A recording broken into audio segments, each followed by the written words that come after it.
24-এর যে গণজাগরণ গণ অভ্যুত্থান, এই অভ্যুত্থানেরও শহীদদের পূর্ণাঙ্গ তালিকা এখনো পর্যন্ত আমাদের সামনে নাই। এগুলো রাষ্ট্রের গুরুত্বপূর্ণ জাতীয় কর্তব্য।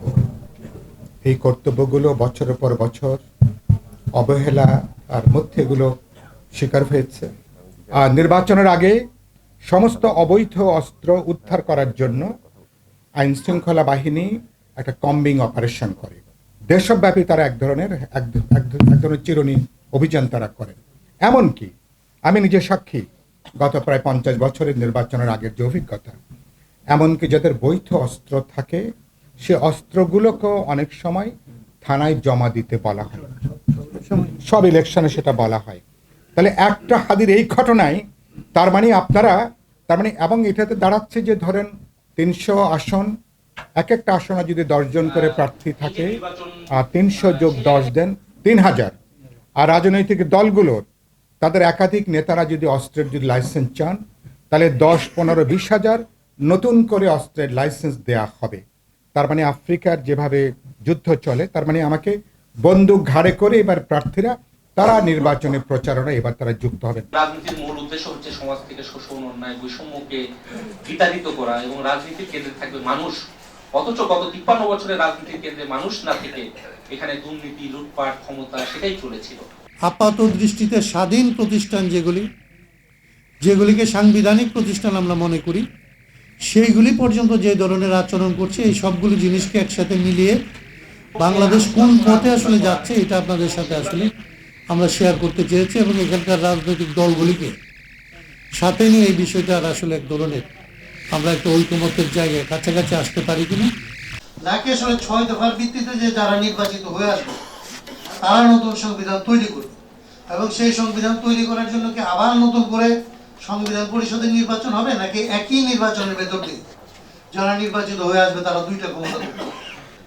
72 সালে যে সংবিধানটা বানানো হলো, এই সংবিধান বানাইতে দেয় নাই বলে 71 সালে আমাদের যুদ্ধ করতে। তো আজকে আমরা আমাদের সেই শ্রদ্ধাভাজন শহীদ বুদ্ধিজীবীদের স্মরণ করে একথা বলবো যে আমাদের বিভক্তির দিন শেষ করে আমাদের ঐক্যবদ্ধ হওয়া দরকার।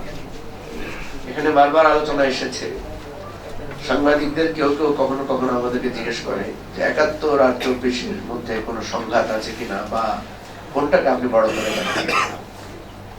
আমরা সবসময় বলি যে 71 হচ্ছে আমাদের বাবা, যার মধ্য দিয়ে আমাদের জন্ম, এই রাষ্ট্রের জন্ম। আর যদি আপনি 24-কে বলেন, জুলাই অভ্যুত্থানকে বলেন, তাহলে সেটা হচ্ছে একটা সন্তানের তুল্য। অনেক সময় দেখবেন বাবা এবং ছেলের চেহারার খুব মিল থাকে। আমরা বলি, আরে তুমি তো তোমার বাবার মতো হয়েছে। 24 ঠিক 71-এর একটা মিল আছে। মনে হয় যেন একেবারে সন্তান কিভাবে বাবার চেহারায় হয়।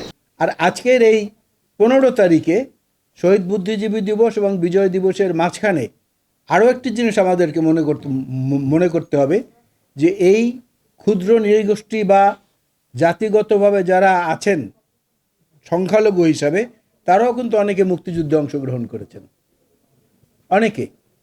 আর এই 14ই ডিসেম্বরে যে জিনিসটা হয়েছে বুদ্ধিজীবীদের হত্যাকাণ্ডের ব্যাপারে, তার পাশাপাশি আরও 2টি ঘটনা কিন্তু খুব বাংলাদেশে এই সময় আমাদেরকে স্মরণে আনতে হয়।